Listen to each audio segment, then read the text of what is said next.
नमस्कार, स्वागत है आपका खबर उत्तराखंड में और मैं हूं आपके साथ दुर्गेश पांडे। खबर देहरादून से है, जहां मुख्यमंत्री पुष्कर सिंह धामी ने मुख्यमंत्री आवास में 37वें नेशनल जूनियर एथलेटिक्स चैंपियनशिप की 10 किलोमीटर रेस वॉक में नेशनल रिकॉर्ड के साथ स्वर्ण पदक जीतने वाली मानसी नेगी और एथलीट सूरज पवार से मुलाकात की। मुख्यमंत्री ने दोनों एथलीट को 1-1 लाख रुपए देने की घोषणा भी की।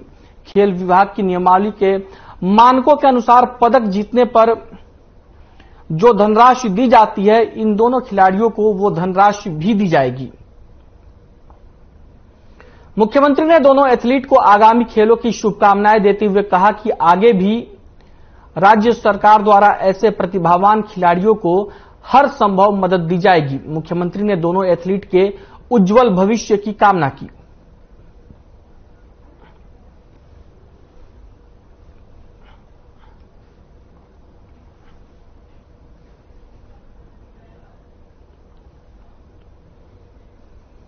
खबर देहरादून से है, जहां फिक्की फोरम ऑफ पार्लियामेंट्रियंस द्वारा जापानी दूतावास के सहयोग से आयोजित संवाद कार्यक्रम में मुख्यमंत्री पुष्कर सिंह धामी ने शिरकत की।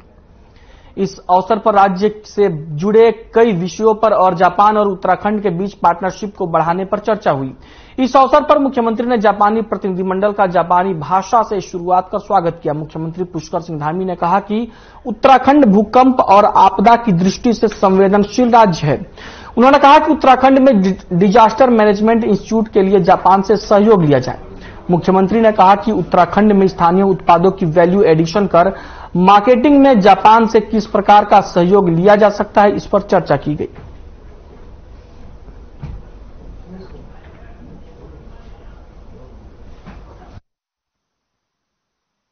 आज जहां हमने इंडस्ट्री के क्षेत्र में, एग्रीकल्चर के क्षेत्र में और Ayush, wellness, food processing, pharmaceuticals, automobiles, इन सभी पर जो एक अच्छा कोलैबोरेशन हो सकता है, उन सब पर हमने जापानी प्रतिनिधिमंडल के साथ बात करी है।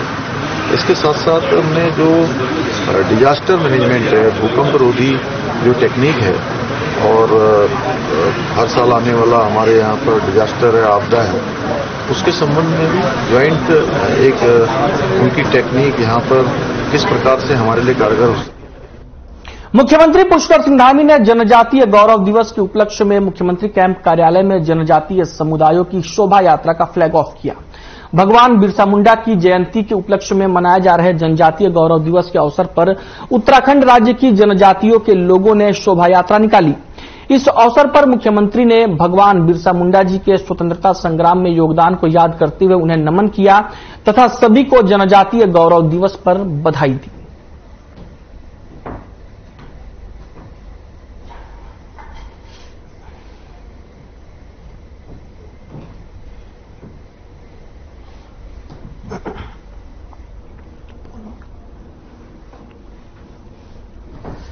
जनजातीय गौरव दिवस पर मुख्यमंत्री पुष्कर सिंह धामी ने जनजातीय लोगों को बधाई दी। आपको बता दें कि महान स्वतंत्रता संग्राम सेनानी भगवान बिरसा मुंडा की जन्मदिन को जनजातीय गौरव दिवस के रूप में मनाया जाता है। इस मौके पर उत्तराखंड के भी जनजातीय समाज के लोगों ने कार्यक्रम का आयोजन किया और इस दौरान मुख्यमंत्री इसमें शामिल हुए और मुख्यमंत्री ने सभी लोगों को जनजातीय गौरव दिवस की शुभकामनाएं दी।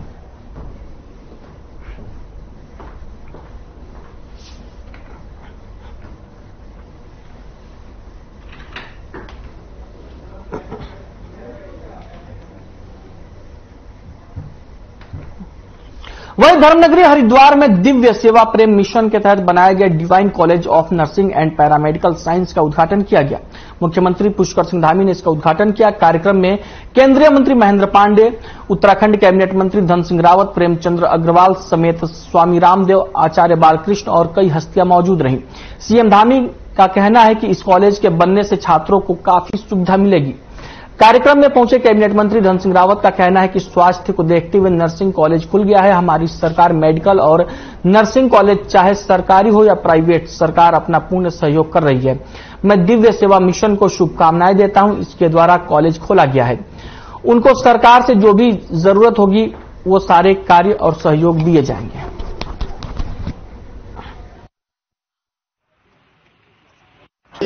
यहाँ पर नर्सिंग और पैरामेडिकल का एक कॉलेज खुलने से यहाँ से जो हमारे प्रशिक्षित होकर बहुत सारे पैरामेडिकल और नर्सिंग के जो छात्र हैं वो निकलेंगे और जो हमारे यहाँ पर बहुत सारे सेवा के कार्य चलते हैं, सरकारी काम चलते हैं, उन सभी में एक बड़ा योगदान इस कॉलेज के खुलने से होगा। मैं इसके उत्तरोत्तर प्रगति की हमारा 65वां नर्सिंग कॉलेज खुल गया है और स्वास्थ्य के क्षेत्र में हमारी सरकार, चाहे मेडिकल कॉलेज हो, चाहे नर्सिंग कॉलेज हो, चाहे सरकारी हो, चाहे प्राइवेट हो, सरकार की तरफ से पूर्ण सहयोग रहता है। और मैं आशीष भैया को, दिव्य सेवा प्रेम मिशन के संस्थापक आशीष जी को अपनी ओर से बधाई दे रहा हूं कि वो बहुत अच्छा नर्सिंग कॉलेज बना रहे हैं और सरकार की तरफ से जो भी दे उनको सहयोग होगा। देहरादून में ग्राम विकास विभाग की अहम समीक्षा बैठक हुई। कृषि एवं ग्राम विकास मंत्री गणेश जोशी की अध्यक्षता में हुई इस बैठक में तमाम बिंदुओं पर चर्चा की गई। इसके साथ ही बैठक में केंद्र सहायतित योजनाओं की भी समीक्षा की गई। बैठक में मंत्री ने अधिकारियों को कार्य में तेजी लाने के निर्देश दिए। साथ ही पहाड़ों से पलायन रोकने और पहाड़ों में रोजगार को अवसर उपलब्ध करवाने पर अधिकारियों के साथ चर्चा की गई।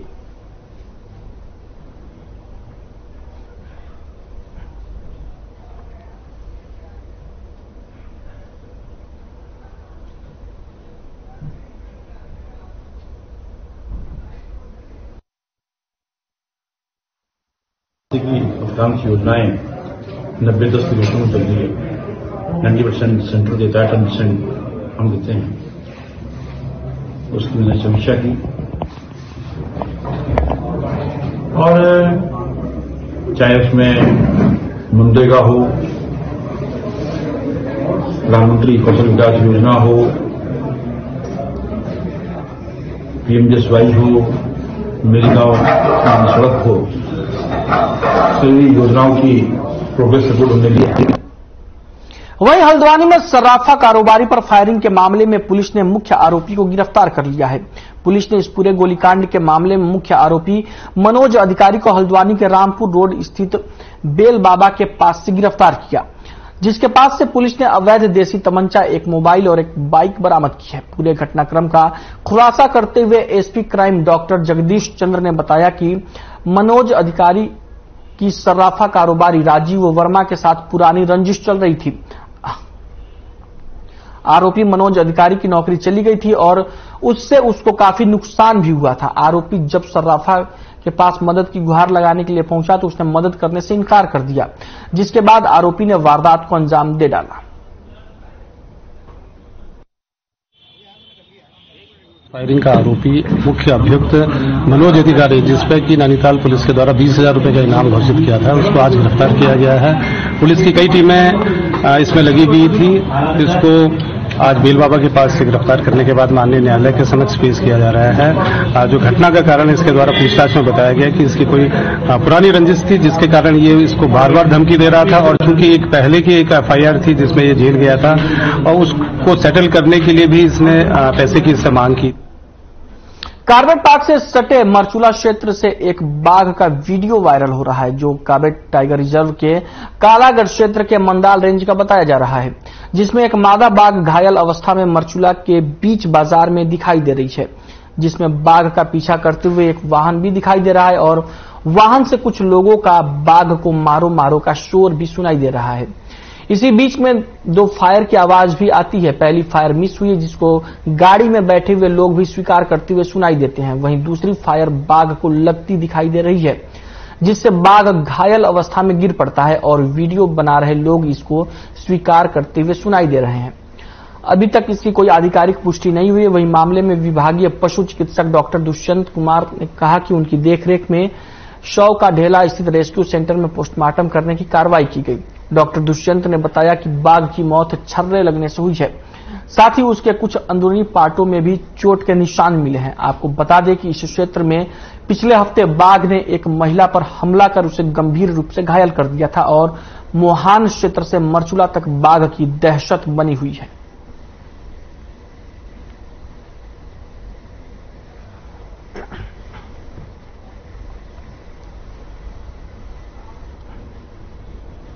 काशीपुर से खबर है, जहां अधिवक्ता के अत्याचारों से परेशान मोहल्ले वालों ने आज कोतवाली गेट पर धरना प्रदर्शन करते हुए न्याय की गुहार लगाई। मोहल्लेवासियों ने आरोप लगाया कि उक्त मामले में अधिवक्ता झूठे केस में फंसाने की धमकी देते हुए पुलिस से एफआईआर करवाने का दबाव बना रहा है। व्यापार मंडल अध्यक्ष प्रभात साहनी के नेतृत्व में मोहल्लेवासियों के साथ न्याय की गुहार लगाने को लेकर कोतवाली गेट पर धरने पर बैठ गए। लोगों का आरोप है कि वकील होने का रौब गांठते हुए मोहल्लेवासियों को झूठे केस में फंसाने की धमकी दे रहा है। अपर पुलिस अधीक्षक अभय सिंह ने बताया कि दोनों की तहरीर पर मुकदमा दर्ज है, जिसमें विवेचना की जा रही है। उन्होंने बताया कि मामले में वो अपने स्तर से भी जांच कर आवश्यक कार्रवाई करेंगे।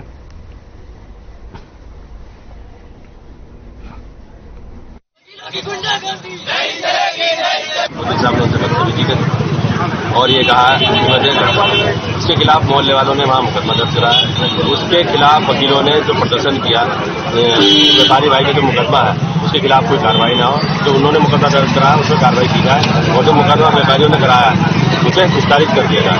हमारा पुलिस से ये कहना है कि जो न्याय है, अगर जिसने गलती करे उसको सजा मिलनी चाहिए और वकीलों के दबाव में अनावश्यक जो मुकदमा बंद न किया जाए और व्यापारियों को परेशान न किया जाए। वही कर्मचारी यूनियन संघ के जिलाध्यक्ष सतपाल सैनी के नेतृत्व में रुड़की में दूसरे दिन भी सिंचाई विभाग के प्रांगण में कर्मचारियों का धरना जारी रहा। सतपाल सैनी ने बताया कि बाहरी लोगों को आवास आवंटित करने को लेकर हम लोग धरने पर बैठे हैं। सतपाल सैनी ने बताया कि हम लोगों ने 11 तारीख में आवास आवंटित करने वाले सचिव से मुलाकात की तो उन्होंने कहा था कि मेरे ऊपर शासन का दबाव है, मुझे बाहरी लोगों को आवास आवंटित करना पड़ेगा, जबकि विभाग के कर्मचारी 8 से 10 हजार रुपए तक का आवास किराए पर लेकर रहने को मजबूर हैं।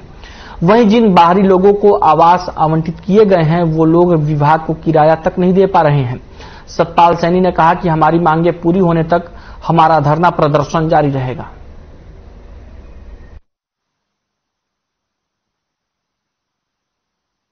जो हमारे आवास आवंटन के सचिव हैं उनसे वार्ता के लिए गए। उन्होंने कहा कहने कि मेरे पास बहुत दबाव है शासन का, इसलिए मुझे मकान बाहरी व्यक्तियों को करना पड़ेगा। मैं आपकी नहीं कोई भी बात मान सकता हूं, वैसे मैं आपके साथ हूं। फिर उसके बाद जब उन्होंने बिल्कुल क्लियर मना कर दी गई, फिर हमने धरने में बैठने का सभी संघों ने निर्णय लिया।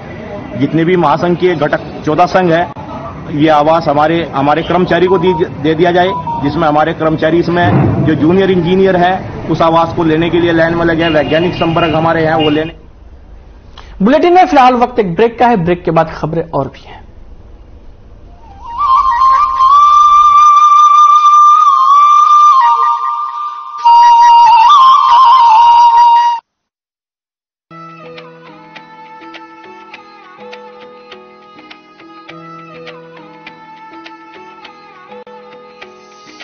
शुभ दिन मंगल फिर ये आया, शुभ दिन मंगल फिर ये आया, उत्सव है त्योहार। उत्तराखंड मेरा बढ़ रहा तेजी से प्रगति की ओर, उत्तराखंड मेरा बढ़ रहा तेजी से प्रगति की ओर।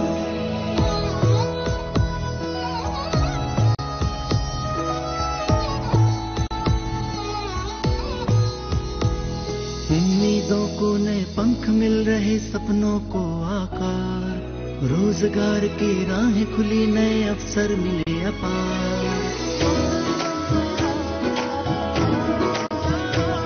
समृद्ध किसान से मान बढ़ा हुआ, शिक्षा स्वास्थ्य सुधार, शहरों से है गांव जुड़ रहे, विकास की आई बयार। देवभूमि संपन्न बन रही, आई है अब नई भोर। उत्तराखंड मेरा बढ़ रहा तेजी से प्रगति की ओर, उत्तराखंड मेरा बढ़ रहा तेजी से प्रगति की ओर, उत्तराखंड मेरा बढ़ रहा तेजी से प्रगति की ओर। संकल्प नई उत्तराखंड का। उत्तराखंड राज्य स्थापना दिवस की 22वीं वर्षगांठ पर हार्दिक शुभकामनाएं।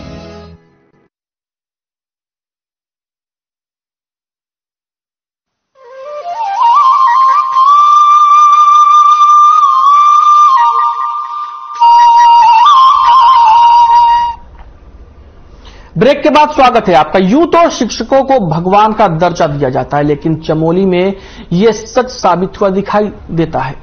कहानी एक ऐसी शिक्षिका की है जिसने 11 सालों से छात्रों और ग्रामीणों के दिल में ऐसी जगह बनाई कि हर कोई उनकी विदाई पर अपनी आंसुओं को रोक नहीं सका।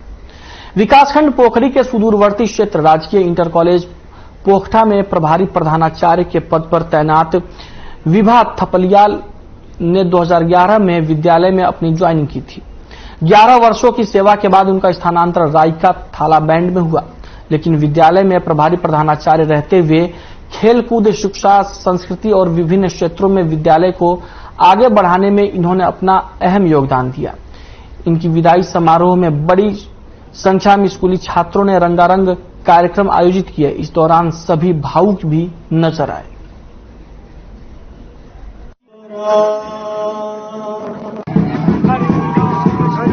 कि आप सभी को पता होगा कि आज हमारे यहाँ विद्यालय में हमारी विभा मैम की विदाई समारोह है, तो हमें यह कहते हुए बहुत दुख हो रहा है कि वो हमारी प्यारी मैम इस विद्यालय से स्थानांतरण होकर थालाबैठ के विद्यालय में जा रही हैं। हिमांशु नेगी कक्षा 12 के विज्ञान वर्ग का छात्र, तो आज यहाँ पे हमारे मैम श्रीमती विभा थपलियाल मैम का विदाई समारोह है। इन्होंने हमारे विद्यालय को बहुत योगदान दिया है, हमें बहुत मोटिवेट किया है और विद्यालय हित में, छात्र हित में ये अच्छा नहीं होता कि हमारे बीच से कोई अध्यापिका मैंने यहाँ पर 5 अगस्त 2011 में जब ज्वाइन किया था, तो उस वक्त मेरे लिए एक दूरस्थ विद्यालय के रूप में मेरे दिमाग में इस विद्यालय की छवि थी। लेकिन जब मैंने इस विद्यालय में कार्य करना प्रारंभ किया, बच्चों को पढ़ाना आरंभ किया और मेरे साथ जो सहयोगी थे, मेरे साथ ही लगभग जो मेरे साथ अभी यहाँ पे खड़े हैं, सब 2011 से हैं, तो इनके साथ कार्य करके मुझे ऐसा लगा जैसे कि मैं अपने परिवार के साथ।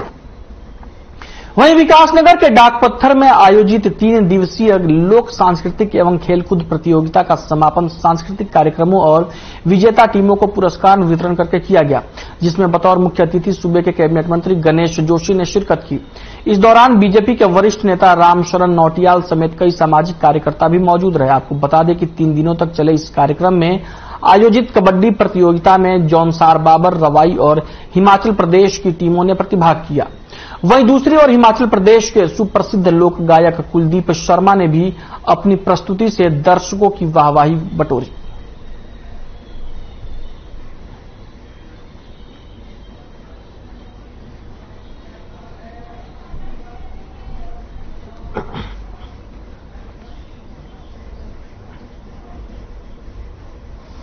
वहीं अब आपको लिए चलते हैं हरिद्वार, जहां पर हरिद्वार के divine college of nursing and paramedical sciences के प्रथम चरण का उद्घाटन कार्यक्रम किया गया, जिसमें सीएम पुष्कर सिंह धामी ने भी शिरकत की।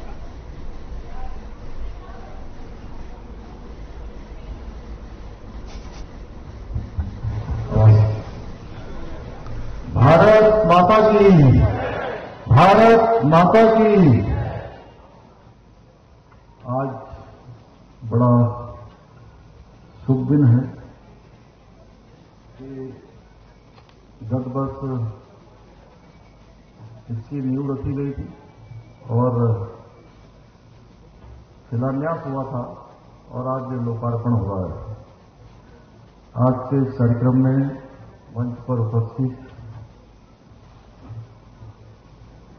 राष्ट्रीय स्वयंसेवक संघ के सरकारवान और जिनकी प्रेरणा से उत्तराखंड के अंदर एक बहुत बड़ा काम स्वामी विवेकानंद हेल्थ मिशन, जिसके कारण से 3 धामों पर आज चौथे के लिए भी हम लोग प्रयास कर रहे हैं आपके आशीर्वाद से। यमुनोत्री में 3 धामों में बहुत ही आने वाले तीर्थयात्रियों के स्वास्थ्य की लगातार चिंता करने का काम उनके मार्गदर्शन में होता है। हमारे प्रेरणा स्रोत आदरणीय डॉक्टर कृष्ण गोपाल जी और मंच पर विराजमान हम सब जिनको जानते हैं, जिन्होंने योग को पूरी दुनिया के अंदर ले जाने का काम किया है।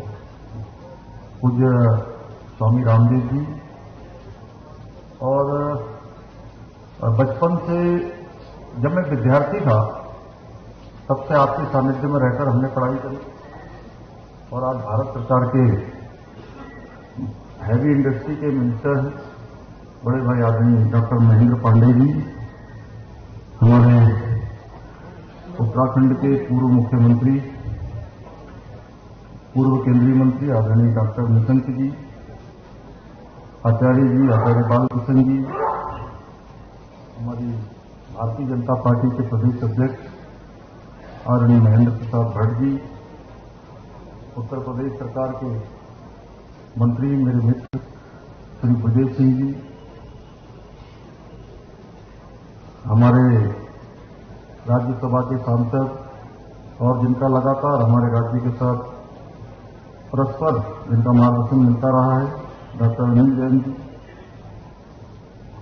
पूर्व मंत्री, और उनको भी विद्यार्थी जीवन से ही इनसे हमारा परिचय रहा, आदरणीय शिव प्रताप शुक्ल जी, हमारे उत्तराखंड सरकार के मंत्री आदरणीय प्रेमचंद अग्रवाल जी, आदरणीय डॉक्टर धन सिंह रावत जी,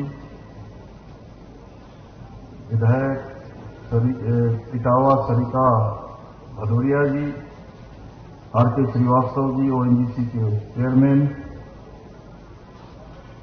आर.पी.एन. सिंह जी, सिद्धार्थ कपूर जी, और आज जिन्होंने यहां पर एक बड़ा काम जिनकी प्रेरणा से हुआ है और पिछले 26 वर्षों से लगातार इन सब कामों को आपके संघर्ष से, आपके त्याग से लगातार आगे बढ़ाने का काम हुआ है, आदरणीय आशीष भैया एवं इस कार्यक्रम में पधारे सभी हमारे विशिष्ट महानुभाव, मंच पर उपस्थित हमारे हरिद्वार के यहाँ के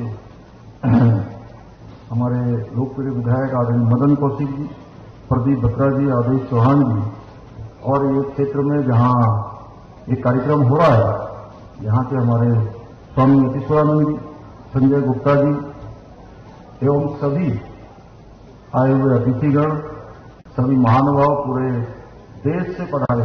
मैं बहुत सारे लोगों को, कामेश्वर जी से लेकर हमारे पाठक जी तक, जो हमारे पुराने साथी रहे हैं, बहुत सारे लोग यहाँ पर आए हुए हैं। मैं सबसे पहले तो देवभूमि उत्तराखंड आने पर आप सबका, मुख्य सेवक होने के नाते उत्तराखंड देवभूमि पर आप सबका अभिनंदन करता हूँ, आपका स्वागत करता हूँ कि आप सब यहाँ पधारे हैं। और भाइयों बहनों, जिनका नाम ही दिव्य सेवा और मिशन जैसे प्रभावशाली और अमूल्य शब्द समाहित हो, ऐसी महान संस्थाओं के बारे में जितना कहा जाए उतना कम है। यह ठीक वैसे ही है जैसे सूर्य को दिया दिखाना। आशीष भैया के बारे में, संजय जी के बारे में, ये पूरी टीम जिस परिश्रम से, जिस लगन से यहाँ पर काम करते हैं, उसकी वास्तव में शब्दों में उसको कहना बहुत कठिन है। और आशीष भैया के मार्गदर्शन में जिस प्रकार सेवा क्षेत्र में जो भी काम किया जा रहा है, चाहे वो हमारा दिव्य प्रेम सेवा मिशन के माध्यम से हो या divine college nursing and paramedical sciences का आज ये संचालन हो, दोनों ही कार्य अभूतपूर्व हैं। और आशीष भैया से भी, चूंकि विद्यार्थी जीवन से उनका सानिध्य मुझे प्राप्त होता रहा है, समाज और कुछ शिक्षा और चिकित्सा जैसे क्षेत्रों में सहयोग प्रदान करने का जो आशीष भैया ने संकल्प लिया है, उसी का एक परिणाम है कि आज इतना बड़ा यह संस्थान यहाँ पर खड़ा हो गया है। उसके लिए मैं उनको बहुत सारी बधाई देता हूँ, बहुत शुभकामनाएं देता हूँ। आज के इस दौर में चाहे सरकार हो या सामाजिक संस्थाएं, वो हमेशा डॉक्टरों की संख्या के बारे में मुख्यतः ही विचार करते हैं। बिरले ही है जो नर्सिंग और पैरामेडिकल क्षेत्र में दक्ष जो प्रोफेशनल्स हैं, उनकी संख्या बढ़ाने के बारे में विचार कर रहे हैं। खबर उत्तराखंड में फिलहाल के लिए इतना ही। मुझे दीजिए इजाजत। नमस्कार।